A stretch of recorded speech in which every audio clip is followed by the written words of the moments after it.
When it comes to tuning stability and the longevity of your piano, there's really nothing that's going to have more of a greater effect on it than relative humidity. Either that or it would be extreme heavy use, like in a university where it's in a practice room or something like that. But 90% of the time, it's going to be relative humidity. So a piano having a more consistent environment is definitely what we're looking for. To give you an idea, right here in the shop, we are right now are at 70.3 degrees and 35% relative humidity. Every temperature gauge that we have in the shop here for us is going to have both the temperature and relative humidity, because we know how important those things both are for us. And the way that relative humidity basically is calculated is how much moisture there is in the air. Having too little moisture, and then we have a dry, it's too dry, and too much moisture and too humid. We don't want to be one way or the other. Most manufacturers are generally, although they will alter a little bit on their numbers, we basically want to be at 70% temperature and 42% relative humidity in an ideal situation.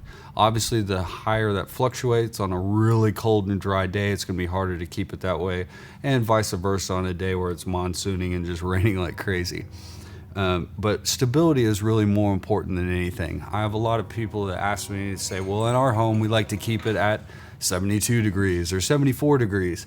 Consistency is really more important than if you had to pick one or the other, instead of trying to always fight to be right at 70 degrees. If you can keep it right at 72 degrees, you're doing a pretty good job.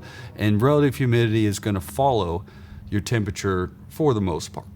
If you want to go the next step and help your piano a little bit longer, help a longer way of what it's doing to keep its humidity the way we want it to, is you can actually install a humidification system directly onto the system built specifically for that piano.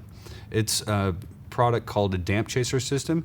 It has heater bars onto the underside that will help cut down whenever there's too much moisture in the air, and then it also has a moisture baffle that will slowly release bits of moisture when it's too dry. And it's got a sensor on the underside, so it will do the work for you all year round. All you have to worry about is filling the moisture baffle, and it's got a light, so it's kind of like one of the things whenever you're watering the plants, check and see if the piano needs to be watered as well. For information on that product, you can visit pianolifesaver.com. They've got a lot of great illustrations and talking about how cutting down with moisture wear and everything is very important one way or another. And we, of course, are certified installers for that, and we'd be happy to help you along if you decided that way. The other way is the room that the piano is going to be in. If you wanted to put in a humidifier or dehumidifier system, over in the corner or something, you don't want it to be really close to the piano because it's often producing hot air or pulling in water one way or another, depending on how it works. So you want to keep it as far away from the piano as possible, but to where it's affecting the room that it's in. And then, of course, the best and primo way to do it is you actually install a humidification system into your actual heat and air system.